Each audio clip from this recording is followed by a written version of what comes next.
Merhaba arkadaşlar, kanalıma hoş geldiniz. Bugün sizlerle birlikte çok güzel bir acı sos yapacağız. Habanero çikolata ile acı sos yapacağız. O biberin acı oranı yaklaşık 500.000 Scoville acı oranı. Bu arkamda görmüş olduğunuz acı sos. Bunu ben habanero çikolata ile yaptım. Bu şişenin içinde ortalama yaklaşık 500.000 Scoville acı oranı var. Ve hep birlikte şimdi bu acı sosu yapacağız. Hadi videoya geçelim. Evet arkadaşlar, şimdi size sos için hazırlayacağımız malzemeleri göstereyim. Burada bizim ana malzememiz. Burada bir tabak dolusu yaklaşık 50 tane habanero çikolata var. Burada da bir yemek kaşığı zencefil tozumuz var. Ve burada da 4 adet soğanımız var. 2 tane kırmızı soğan ve 2 tane de normal soğan. Buna toplam 420 gram var burada. Tuzumuz var. Bir de 170 mililitre sirkemiz var.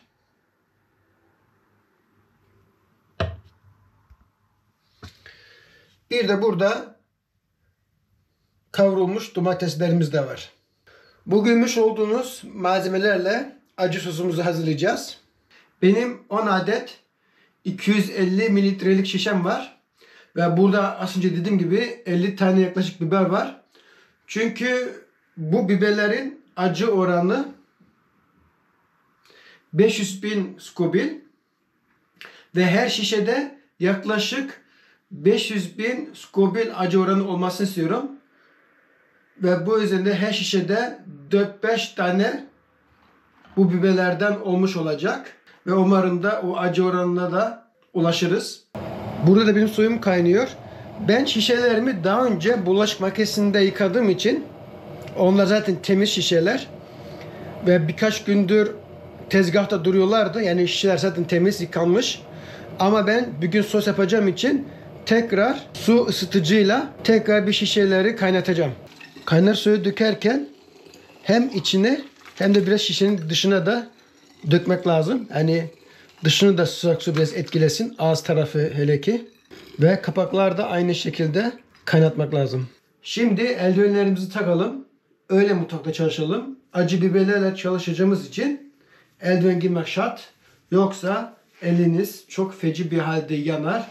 Ve gözünüze dokunursanız gözünüzü feci bir halde yakar. Bu biber gazı gözünüze sıktığınız zaman gözü yakar ya. Zaten biber gazı biberlerden oluşuyor. Biberlerden alınan kapsaicininden biber gazı yapılıyor. Eldivensiz çalışıp gözünüze dokunursanız gözünüzü yakar. Evet, eldivenimizi giydik. Şimdi iş başına. İlk önce soğanımızdan başlayacağım. Şunu bir ortadan keselim.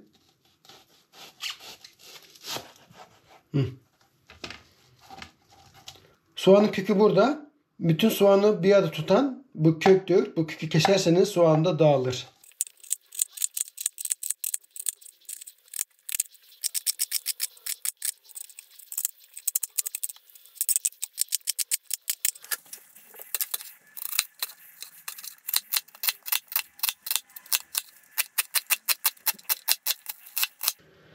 Arkadaşlar, şimdi soğanlarımız hazır. Tabii ki ben aşçı olmadığım için doğrayabildiğim şekilde işte soğanları küçük doğramaya çalıştım. Zaten önemli değil. Ben bunlar zaten blenderle geçeceğim için bunlar daha da yok olup gidecek bunlar zaten.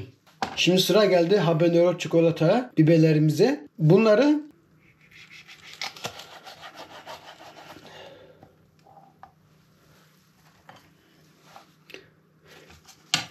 eğer acı çok olmasını istemiyorsanız bu içindeki tohumunu alırsanız o zaman biberin acı oranı biraz da düşer.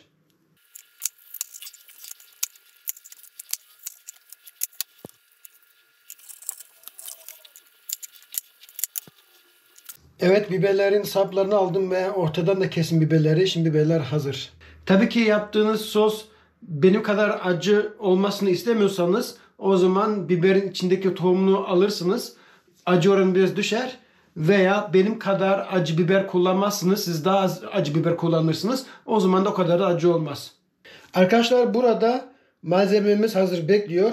400 mg su kullanacağım.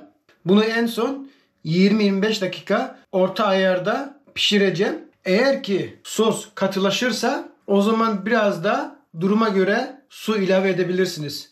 Çünkü sosun biraz akıcı olması lazım. Çok katılaşırsa tencerede o zaman biraz da su ilave edebilirsiniz. Şimdi ocağımızın altını açalım. Böyle alalım.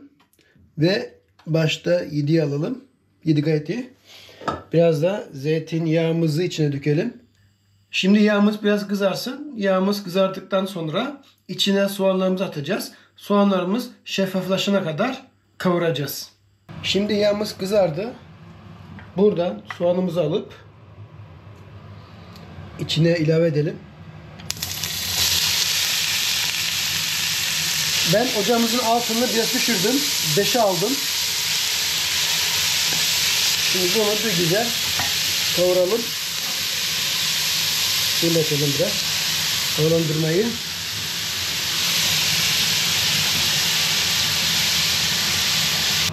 Var ya şu an soğanın kokusu çok güzel geliyor. Hele ki bu kırmızı soğanın kokusu burnuma çok güzel geliyor. Muhteşem koktu ya.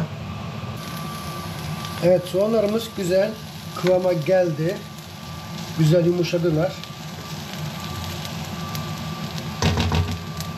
Şimdi buradan domatesimizi alalım. İçine dökelim. Bismillah böyle.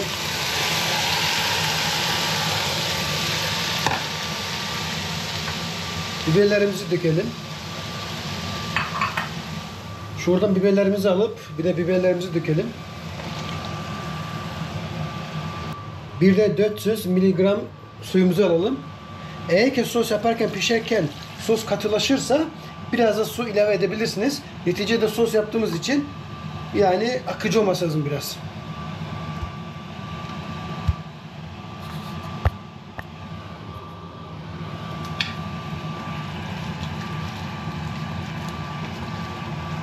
Suyum biraz az geldiği için ben biraz da ilave ettim. Sonra bunu 20-25 dakika pişirip bir de bunun içine zencefil tozumuzu da atalım.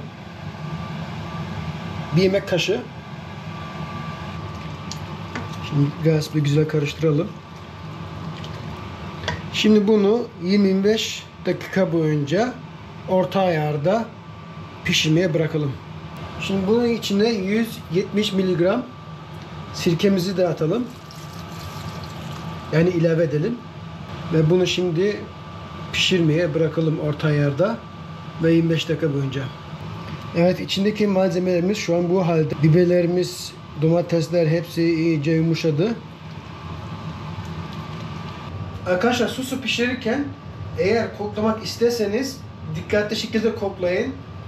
Ona dikkat edin çünkü içinde biber var. Kapsaisin o yoğun acı oranı, o buharı kokladığınızda gözünüzü, boğazınızı yakabilir. Onun için dikkatli şekilde yaklaşarak koklayın. Şimdi sosu çekme zamanı geldi. Ben bu elimdeki blenderle çekeceğim.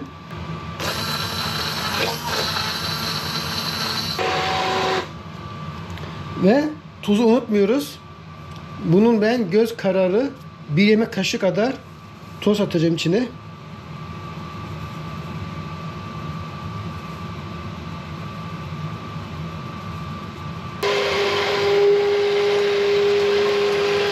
Şimdi bu sosumuz biraz da su istiyor. Çünkü böyle doldurursak ve sos soğuduğu zaman içinde katılaşır. Onun için biraz da su ilave edeceğiz. Ben göz kararı biraz da su dökeceğim içine. Az az.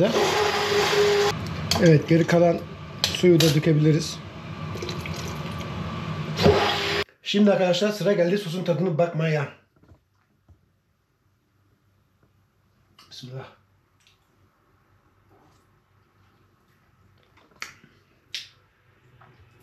Evet, sos zehir gibi olmuş. Tam istediğimiz gibi.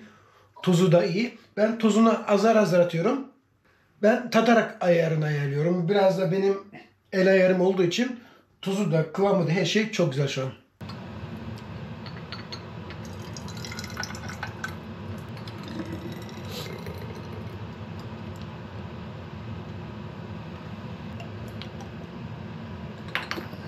Evet arkadaşlar, soslarımız hazır. Bitirdik soslarımızı. Şişelerde doldurduk.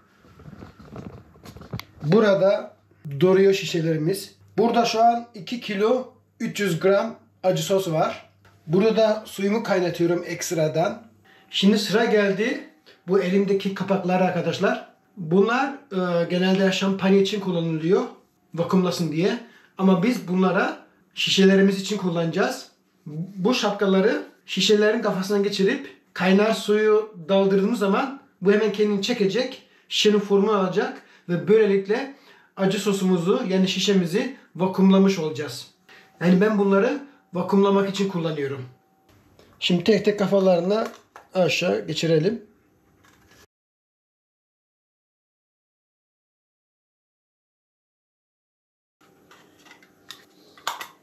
Tamam. Evet, suyumuz kaynadı. Şimdi alalım şişemizi. Şişemizi böylelikle içine daldırıyoruz. O hemen kendini şeklini alıyor zaten. Ve bu kadar. Ve bunu hepsine de aynı şekilde uyguluyoruz.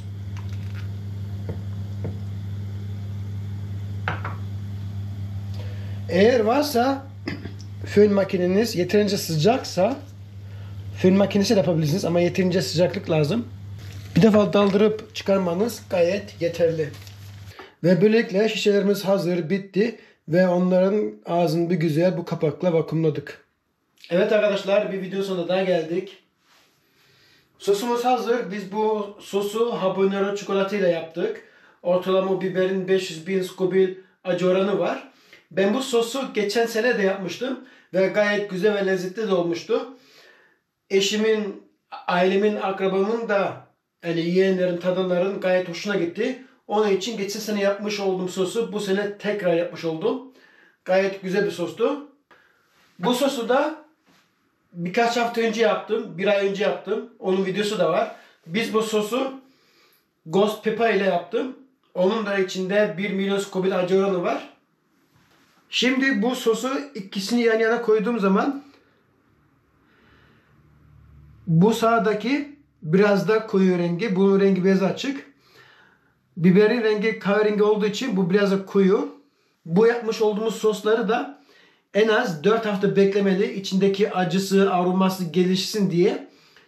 4 hafta sonra açıp yiyebilirsiniz. Ama size tavsiyem bekletebildiğiniz kadar bekletin. O zaman tadı, aroması, acısı daha da güzel olacaktır. Eğer videoyu buraya kadar izlediyseniz ve hoşunuza gittiyse lütfen kanalıma abone olmayı, like atmayı ve bu videonun altında yorumlar yazmayı unutmayın. Siz evde acı sos yapıyor musunuz? Ne tür acı sos yapıyorsunuz? Acılı sos yapmanın 1001 tane tabii ki reçetesi var. Her türlü yapabilirsiniz. Çiğ de yapabilirsiniz, pişirebilirsiniz de. Siz evde acı sos hazırlarken nasıl hazırlıyorsunuz? Bunu yorumlarla benimle lütfen paylaşın. Ve bir sonraki videoda görüşmek üzere. Hoşça kalın ve kendinize iyi bakın.